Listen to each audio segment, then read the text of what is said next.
இந்த 6 மற்றும் 9ஆம் அதிபதியான குரு பகவான் 12இல் மறையும் பொழுது 6ஆம் அதிபதி 12க்கு வந்தால் கொஞ்சம் நோய் சார்ந்த விஷயத்துல கொஞ்சம் கவனமா இருக்க வேண்டும். வெளிநாடு வெளியூருக்கு வேலைக்கு போகிட்டு இருந்தீங்கன்னா இந்த காலகட்டங்கள்ல கடகராசிக்காரங்க ட்ரை பண்ணுங்க, நிச்சயமாக கிடைக்கும். ஒரு 10,000 ரூபாயிலிருந்து 50,000 ரூபாய் வரைக்கும் உங்களுக்கு லாபம் வருது அப்படின்னா அது அப்படியே பல மடங்காக பெறுவதற்குண்டான வாய்ப்பு, 1 லட்சம் ரூபாய் வரைக்கும் உங்களுக்கு லாபம் வர்றதுக்குண்டான வாய்ப்பையும் நிச்சயமாக ஏற்படுத்தி கொடுப்பார். குருவினுடைய பார்வையில் சுக்கிரன் வரக்கூடிய காலகட்டங்கள். இந்த பரிகாரம் பண்ணுங்க, அந்த பரிகாரம் பண்ணுங்கன்னு சொல்லிக் கொள்ளுங்களா. இந்த காலகட்டங்களில் சனி பார்க்கக்கூடிய காலகட்டங்களில் பரிகாரம் செய்யும்போது மிகப்பெரிய வளர்ச்சியை ஏற்படுத்தி கொடுப்பார்.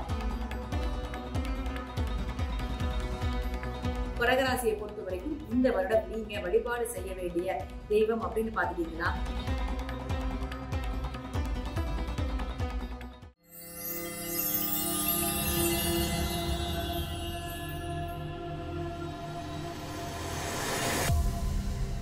திருச்சிற்றம்பலம்.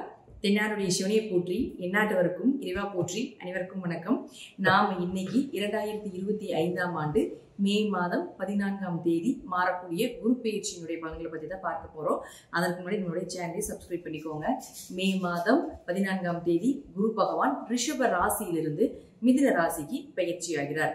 5 ராசிகளுக்கு மிகப்பெரிய யோகத்தை வாரி வழங்க போறார். அதுல பாத்துட்டீங்கன்னா உங்களுக்கு துலாம், தனுசு, கும்பம், ரிஷபம் மற்றும் சிம்மம் இந்த 5 ராசிகளுக்கு மிகப்பெரிய அதிர்ஷ்டங்களையும், மீதி இருக்கக்கூடிய ராசிகளுக்கு ஒரு மத்தியமமான ஒரு அமைப்பையும் நிச்சயமாக ஏற்படுத்தி கொடுப்பாரு அப்படிங்கிறது உண்மை. குரு அப்படின்னு சொல்லக்கூடியவர் முழுக்க முழுக்க அவர் ஒரு சுப கிரகம். யாருக்கும் பெரிய அளவுக்கு கெடுதலை செய்வதில்லை. 6ஆம் இடத்துல, 8ஆம் இடத்துல, 12ஆம் இடத்துல மறைந்தாலும் கூட ஒரு பிரச்சனைகளை கொடுத்து பின்பு நன்மைகளை கொடுப்பார் அப்படிங்கறது உண்மையை தவிர, குருவை பொறுத்த வரைக்கும் குரு பயிற்சி ஆகிறாரு அப்படின்னாலே அதீத நன்மைகளை தான் நமக்கு தரப்போகிறார் அப்படிங்கிறது நம்ம மனசுல நினைச்சுக்கணும். அடுத்தது பாருங்க, மிதுன ராசிக்கு மட்டும் என்ன பண்ணுவாருன்னா, உங்க ராசிக்குள்ள வரும் பொழுது உங்களுடைய கெட்டது எல்லாத்தையுமே விலக்கி, கெட்ட சேர்க்கைகள், கெட்ட நண்பர்கள், கெட்ட தொடர்புகள் எல்லாத்தையுமே விலக்கி உங்களுக்கு நன்மைகளை மட்டுமே பெற்றுக் கொடுப்பார் அப்படிங்கிறது தான் இந்த குரு பயிற்சியினுடைய முழு பலன் ஆகும். அதே போல குரு ஒரு இடத்துக்கு மாறும் பொழுது அந்த வீட்டினுடைய அந்த கிரக நிலைகள், அது மட்டும் இல்லாம அந்த துறைகள் எல்லாமே புகழடையும், பெயர் வாங்கும். அதே போல அதுல இருக்கக்கூடிய திறமைகள் மூலமாக பரிசுகளும் பாராட்டுகளும் கிடைக்கும் அப்படிங்கறத பாத்துக்கலாம். ஜாதகத்துல உங்க ஜாதகம் எப்படி வேணா இருந்துட்டு போகலாம், என்ன தசாபுத்திகள் வேணா நடக்கலாம், என்ன மாதிரி விஷயங்கள் இருந்தாலும் கூட குரு மிதுன ராசிக்கு வரும் பொழுது புதன் சார்ந்த விஷயங்கள் எல்லாமே பிரபலம் அடைவீங்க அப்படிங்கறத உண்மை. அது நான் என்னென்ன துறைகள்னு சொல்றேன், அந்த துறைகள்ல நீங்க இருக்கீங்களா அப்படிங்கறத பாருங்க. அதுல கல்வித்துறை, ஸ்கூல் சம்பந்தப்பட்ட விஷயங்கள், இன்ஸ்டிடியூட் சம்பந்தப்பட்டது, காலேஜ் சம்பந்தப்பட்ட கல்வித்துறைகள் அனைத்துமே பிரபலமாகும். தபால் துறை, தகவல் தொடர்பு துறைகள், சுற்றுலாத்துறை, போக்குவரத்து துறை, கம்ப்யூட்டர் சார்ந்த துறைகள், பினான்ஸ் சம்பந்தப்பட்டது, ஐடி துறை சம்பந்தப்பட்டது, புதிய புதிய கண்டுபிடிப்புகள் சம்பந்தப்பட்டது, ஜோதிடம், ஆன்மீகம் சம்பந்தப்பட்டது, கலைகள் சம்பந்தப்பட்டது, அதிலே கலைகளிலும் முக்கியமானது நகைச்சுவைகள் சம்பந்தப்பட்டது, திருநங்கைகள் சம்பந்தப்பட்டது, இது எல்லா துறையிலும் இருக்கக்கூடியவர்களும் பிரபலம் ஆவாங்க. அதே போல இந்த துறையில் இருக்கக்கூடியவர்களுடைய வீட்லையும் சுப நிகழ்ச்சிகள், திருமணம் சார்ந்த விஷயங்கள், நீங்க என்னெல்லாம் சக்சஸ் பண்ணணும், டிரான்ஸ்பர் ஆகணும், என்ன மாதிரி நீங்க உங்களுக்கு சாதகமான ஒரு நற்பலன்கள் வேண்டும் அப்படின்னு நினைக்கிறீங்களோ அது எல்லாமே நடக்கும். இது குறிப்பிட்டு துலாம், தனுசு, கும்பம், ரிஷபம், சிம்மம் அப்படின்னு இருக்கக்கூடிய ராசிகளாக இருந்தால் இன்னும் நான் சொல்வதை விட மிகுந்த நற்பலன்கள் அப்படிங்கிறது நிச்சயமாக கிடைக்கும் அப்படிங்கிறதுல மாற்று கருத்தே கிடையாது. அடுத்தது இது சார்ந்த துறைகள் மட்டும் இல்லாம இந்த ராசியில் இருக்கக்கூடிய உங்க ஜாதகத்தை எடுத்து பார்த்தீங்கன்னாலே தெரியும். உங்க ராசியில நான் சொன்ன 5 கட்டத்திற்குள்ள எந்த கிரகங்கள் இருந்தாலும் அந்த கிரகங்களுக்கு உண்டான வளர்ச்சியும் நிச்சயமாக கிடைக்கும். அது நான் என்னென்ன அப்படிங்கிறத நான் சொல்ல போறேன். இப்போ முதல்ல குரு ஒரு இடத்தில் இருந்தால் என்ன பலன்களை கொடுப்பார், அவங்களுடைய பார்வைக்கு என்ன பலன் அப்படிங்கிறதை பார்க்கலாம்.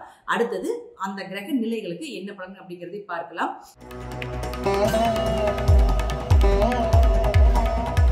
கடக ராசிக்கு உண்டான குரு பகவானுடைய பயிற்சி பலன்களை பத்தி பார்க்கலாம். கடக ராசிக்கு குரு பகவான் ராசிக்கு 12க்கு வருவார். இது ராசிக்கு எடுத்துக்கோங்க, லக்னத்துக்கும் கன்வெர்ட் பண்ணிக்கோங்க. 2க்குமே மத்தியமமான பலன் நிச்சயமாக உண்டு. 12ஆம் வீட்டுக்கு குரு ஒரு சுப கிரகம் வரும் பொழுது இம்போர்ட் எக்ஸ்போர்ட் பிசினஸ், வெளியூர் பயணங்கள், வெளிநாடு வேலைகள், குடும்பத்துல சுப விரயங்கள், சுப நிகழ்ச்சிகள் நிச்சயமாக நடந்தே தீரும். கணவன் மனைவிக்குள்ள ஒரு அந்யோன்யங்கள் பிரிந்து, ஏன்னா இந்த அஷ்டமச்சனி கண்டச்சனியில பாத்துட்டீங்கன்னா கணவன் மனைவியில பிரிஞ்சு ரொம்ப கஷ்டப்பட்டு இருக்கீங்க, அதுதான் உண்மை. இப்போ 12ஆம் இடம் தான் அந்யூன்யத்தை சொல்லக்கூடிய ஒரு இடம். அந்த இடத்துல குரு வரக்கூடிய காலகட்டங்கள்ல நிச்சயமாக உங்களுக்கு கணவன் மனைவிக்குள்ள அந்யூன்யங்கள் ஏற்படுத்தி கொடுத்தே தீர்வார் அப்படிங்கிறதுல மாற்றமே கிடையாது. அதே போல குரு அப்படின்னு சொல்லக்கூடியவர் உங்களுடைய லக்னத்துக்கு, உங்களுடைய ராசிக்கு 6 மற்றும் 9ஆம் அதிபதி. இந்த 6 மற்றும் 9ஆம் அதிபதியான குரு பகவான் 12இல் மறையும் பொழுது 6ஆம் அதிபதி 12க்கு வந்தால் கொஞ்சம் நோய் சார்ந்த விஷயத்துல கொஞ்சம் கவனமா இருக்க வேண்டும். உங்களுக்கு உண்டான நோய் என்ன அப்படிங்கிறது கண்டுபிடித்து கொடுத்து விடுவார். அதே போல கடன் வாங்காம இருந்தால் மிகச்சிறப்பான ஒரு விஷயம், நல்ல வேலை கிடைப்பது. யாராவது வெளிநாட்டுக்கு வேலைக்கு போறீங்க, ஏன்னா 12ஆம் இடங்கிறது வெளிநாடு, 6ஆம் இடங்கிறது வேலை. அப்ப வெளிநாடு வெளியூருக்கு வேலைக்கு போகிட்டு இருந்தீங்கன்னா இந்த காலகட்டங்கள்ல கடகராசிக்காரங்க ட்ரை பண்ணுங்க, நிச்சயமாக கிடைக்கும். அப்போ 9ஆம் அதிபதியே 12ஆம் வீட்டுக்கு வரும்பொழுது யாராவது பூர்வீக சொத்துல இருந்து வெளியே போலாம்னு நினைக்கிறீங்க, அல்லது பூர்வீக சொத்து பாகம் பிரிக்கணும்னு நினைக்கிறீங்கன்னா இந்த காலகட்டங்களை மூவ் பண்ணும்பொழுது அது உங்களுக்கு சாதகமாக வரும் அப்படிங்கிறதுலே மாற்றம் கிடையாது. 9ஆம் இடம் அப்படிங்கிறது உயர்கல்வி, வெளிநாடு போய் படிக்கிறீங்க அப்படின்னாலும் உயர்கல்விக்காக வெளிநாடு போக வேண்டிய ஒரு சூழ்நிலையை நிச்சயமாக இந்த குரு ஏற்படுத்தி கொடுப்பார். அதே போல குருவினுடைய பார்வை அப்படிங்கிறது மிக சிறப்பான ஒரு அமைப்பையும் நிச்சயமாக ஏற்படுத்தி கொடுத்தே தீரும். அது நான் இப்போ உங்க ஜாதகத்தை நீங்க எடுத்து வச்சுக்கோங்க, எந்தெந்த ராசியில எந்தெந்த கிரகங்கள் இருக்குன்னு நான் சொல்றேன். அதுபடி உங்களுக்கு நான் சொல்லக்கூடிய இந்த கிரகங்கள் இருந்தால் நிச்சயமாக அது நடந்தே தீரும். பொதுவாக ராசிக்குள்ளேயே சந்திரன் இருக்கார், அதனால விரயங்கள் உண்டு அப்படிங்கிறத நம்ம எடுத்துக்கலாம். அடுத்தது 2ஆம் அதிபதி. 2ஆம் அதிபதினு சொல்லக்கூடியவர் யாரு? சூரியன். இந்த சூரியன் இந்த ஸ்டார் போட்டிருக்கக்கூடிய கட்டத்துல எங்க இருந்தாலும் சரி பண வரவு உண்டு, பொருளாதார வளர்ச்சி உண்டு, உங்க பேச்சுக்கு ஒரு நல்ல மதிப்பு மரியாதை அப்படிங்கிறது நிச்சயமாக ஏற்படுத்தி கொடுப்பார். குடும்ப ஒற்றுமையும் ஏற்படுத்தி கொடுப்பார். அதே போல குடும்பம் அமைந்தே தீரும் அப்படிங்கிறதுல மாற்று கருத்தே கிடையாது. அடுத்தது பாருங்க, உங்க ராசிக்கு 3 மற்றும் 12ஆம் அதிபதியான புதன் இந்த ஸ்டார் போட்டிருக்கக்கூடிய கட்டத்துல எங்க இருந்தாலும் இளைய சகோதரர்கள் மூலமாக உதவிகள் கிடைப்பது, காரிய ஜெயங்கள் ஏற்படுவது, நீங்க என்ன நினைக்கிறீங்களோ அதெல்லாமே நடப்பதற்குண்டான வாய்ப்புகள். 12ஆம் அதிபதியும் ஆகிறதுனால தீர்த்த யாத்திரை சென்று வரக்கூடிய ஒரு அமைப்பு, தொலை தொடர்புகள், நிறைய பேருக்கு உங்களுக்கு தெரியக்கூடிய ஒரு அமைப்பு, யூடியூப், இன்ஸ்டாகிராம் இதுல போல இருந்தீங்கன்னா இதுல நல்ல பிரபலம் அடையக்கூடிய ஒரு அமைப்பையும் நிச்சயமாக ஏற்படுத்தி கொடுப்பார். அடுத்தது சுக்கிரன். இந்த சுக்கிரன் யார்? உங்களுக்கு 4 மற்றும் 11ஆம் அதிபதி. இந்த ராசி சக்கரத்துக்குள்ள எங்க இருந்துட்டாலும் இந்த ஸ்டார் போட்டு இருக்கக்கூடிய கட்டங்கள் எங்க இருந்தாலும் சரி, வீடு, புதிய வீடு கட்டுவது, புதிய இடங்கள் வாங்குவது, புதிய வண்டி வாகனங்கள் வாங்குறதுக்குண்டான அமைப்பு, தாயினுடைய ஆரோக்கியம் சிறப்பாக இருப்பது, தாயினுடைய உதவிகள் கிடைப்பது, உங்களுடைய ஆரோக்கியம் சிறப்பாக இருப்பது, இதெல்லாமே ஏற்படுத்தி கொடுப்பார். அப்ப அவரே 11ஆம் அதிபதியும் ஆகிறதுனால உங்களுக்கு நிச்சயமாக இந்த 11ஆம் இடம் அப்படிங்கிறது லாபத்தை குறிக்கக்கூடிய ஒரு இடமாக இருக்கிறதுனால லாபம் அதிகமாக கிடைப்பதற்குண்டான வாய்ப்புகள், தீராத ஆசைகள், நிறைவேறாத ஆசைகள் எல்லாமே நிறைவேறுவதற்குண்டான வாய்ப்புகள் இதெல்லாமே ஏற்படுத்தி கொடுப்பார். இப்ப 10,000 ரூபாய் ஒரு எக்ஸாம்பிள் சொல்றேன், இப்போ ஒரு 10,000 ரூபாயிலிருந்து 50,000 ரூபாய் வரைக்கும் உங்களுக்கு லாபம் வருது அப்படின்னா அது அப்படியே பல மடங்காக பெறுவதற்குண்டான வாய்ப்பு, ஒரு 1,00,000 ரூபாய் வரைக்கும் உங்களுக்கு லாபம் வர்றதுக்குண்டான வாய்ப்பையும் நிச்சயமாக ஏற்படுத்தி கொடுப்பார். குருவினுடைய பார்வையில் சுக்கிரன் வரக்கூடிய காலகட்டங்கள். அடுத்தது பாருங்க, உங்களுக்கு செவ்வாய். இந்த செவ்வாய் யாரு? உங்களுடைய ராசிக்கு 5 மற்றும் 10ஆம் அதிபதி. இவர் இந்த ஸ்டார் போட்டிருக்கக்கூடிய கட்டத்துல எங்க இருந்தாலும் சரி நிச்சயமாக உங்களுக்கு பொருளாதார வளர்ச்சியில அதிகப்படுத்தி உங்களுக்கு தொழிலையும் மேம்படுத்தி கொடுப்பார். 5ஆம் இடம் அப்படிங்கிறது குழந்தையை சொல்றதுனால நிச்சயமா உங்க வீட்டுல குழந்தை பிறக்கும், குழந்தை மழலை செல்வத்தினுடைய சத்தம் கேட்டே தீரும், அதிர்ஷ்டங்கள் பெருகும். 5ஆம் இடம் அப்படிங்கிறது குலதெய்வம்னு சொல்றோம். அப்ப ரொம்ப நாளா குலதெய்வம் தெரியல அப்படின்னாலும் கூட குலதெய்வம் தெரிவதற்கு உண்டான வாய்ப்புகளோ, அல்லது ரொம்ப வெளியூர்ல இருக்கிறவங்க குலதெய்வ கோயிலுக்கே போக முடியாம இருக்கீங்க அப்படின்னாலும் கூட குலதெய்வத்தை தரிசனம் செய்யக்கூடிய ஒரு அமைப்போ, அல்லது குலதெய்வமே உங்க கூட இருக்கிறதுக்கு உண்டான வாய்ப்புகளும் நிச்சயமாக இந்த குரு ஏற்படுத்தி கொடுப்பார். 5ஆம் இடம் அப்படிங்கிறது அதிர்ஷ்டம், குழந்தை, குலதெய்வம், குடும்ப ஒற்றுமை இதெல்லாமே சிறப்பாக இருப்பதற்குண்டான வாய்ப்பும் உண்டு. அடுத்தது அவரே 10ஆம் அதிபதியும் ஆகுதுல. 10ன்னா நம்ம தொழில் மட்டும் சொல்லுவோம். தொழில், உங்களுடைய பதவி, உங்களுடைய பழைய முற்பிரிவுடைய கர்ம மூட்டைகள் நல்ல கர்மமா அல்லது தீய கர்மமா அப்படின்னு சொல்றது இந்த 10ஆம் இடத்தை குறிக்கும். அப்போ 10ஆம் இடம் அப்படிங்கிறது பாத்தீங்கன்னா தொழில் வளர்ச்சியை ஏற்படுத்தி கொடுப்பார், புதிய தொழிலை ஏற்படுத்தி கொடுப்பார். நீங்க தொழில் பண்ணிட்டு இருந்தீங்கனாலும் இன்னும் கொஞ்சம் இந்த பிரான்சஸ் எல்லாமே விரிவுபடுத்தி கொடுப்பதற்கு உண்டான வாய்ப்பு. அதே போல 10ஆம் இடம் அப்படிங்கிறது உயர் பதவி, ஒரு ஸ்டேஜ்ல இருந்து இன்னொரு ஸ்டேஜ் அப்படிங்கிறது நிச்சயமாக வளர்ந்து போவீங்க அப்படிங்கிறது உண்டு. அதே போல 10ஆம் இடம் அப்படிங்கிறது பாத்தீங்கன்னா உங்களுடைய பாவ கர்ம மூட்டைய விலகுவதற்குண்டான, கழிப்பதற்குண்டான ஒரு வாய்ப்பை கொடுப்பார். ஏன்னா குருதா சர்வ தோஷங்களும் நிவர்த்தி செய்யக்கூடிய ஒரு கிரகம். அப்ப குருவினுடைய பார்வையில செவ்வாய் வரும்பொழுது நிச்சயமாக சர்வ தோஷங்களும் நிவர்த்தி பண்ணுவதற்குண்டான வாய்ப்பையும் ஏற்படுத்தி கொடுப்பார். அடுத்தது பாருங்க, உங்களுக்கு சனி பகவான். இந்த சனி அப்படின்னு சொல்லக்கூடிய யாருன்னு பாத்துட்டீங்கன்னா உங்களுடைய ராசிக்கு 7 மற்றும் 8ஆம் அதிபதி. அப்ப 7ஆம் இடம் அப்படிங்கிறது திருமணம், கண்டிப்பாக திருமணம் நடந்தே தீரும். நீங்க எதிர்பார்த்த வரன் உங்களுக்கு பிடித்த வரனாக நடப்பதற்குண்டான வாய்ப்பும் உண்டு. 7ஆம் இடங்கிறது பார்ட்னர் கூட தொழில் பண்றது. அப்போ பார்ட்னர் கூட தொழில் பண்ணக்கூடிய ஒரு அமைப்பு, அதுல நல்ல லாபங்கள், பார்ட்னருக்குள்ள ஒரு நல்ல அந்யோன்யங்கள் இதெல்லாமே ஏற்படுத்தி கொடுப்பார். அது மட்டும் இல்லாம 7ஆம் இடம் அப்படிங்கிறது பரிகாரம்னு சொல்றோம். அப்ப அந்த பரிகாரம் அப்படிங்கிறது பாத்துட்டீங்கன்னா உங்களுக்கு நிச்சயமாக உங்களுக்கு வேலை செய்யும். உங்க ஜாதத்துல ஜோதிடர் சொல்லியிருப்பாங்க இல்லைங்களா, இந்த பரிகாரம் பண்ணுங்க அந்த பரிகாரம் பண்ணுங்கன்னு சொல்லியிருக்கோம் இல்லைங்களா.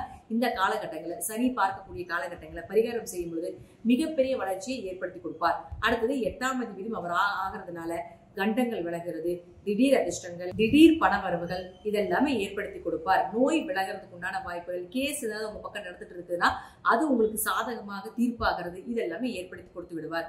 அடுத்தது ராகு. இந்த ராகுவை குரு பார்த்தால் பல நன்மைகள் வந்தடையும். குரு ராகு பெரிய பணம், பெரிய இல்லீகல் தொடர்பு மூலமாக பணம் வர்றது, பிளாக் மணி எல்லாம் வர்றது இதெல்லாமே ஏற்படுத்தி கொடுத்து விடுவார்.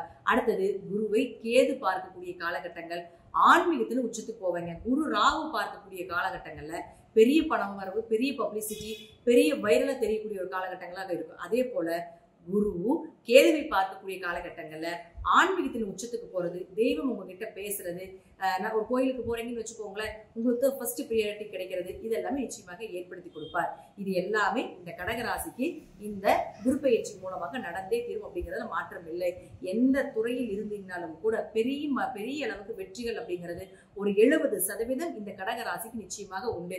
ஒரு ஊர் விட்டு ஊர் போறீங்க, ஒரு பூர்வீகத்தை மாத்துறீங்க, இடமாற்றம் பண்றீங்க, இப்படி எல்லாம் நினைச்சிட்டு இருந்தீங்கன்னா அதெல்லாமே இந்த வருடம் இந்த குரு பயிற்சி மூலமாக கடகராசிக்கு நிச்சயமாக நடந்தே தீரும் அப்படிங்கிறதா முற்றிலும் உண்மை.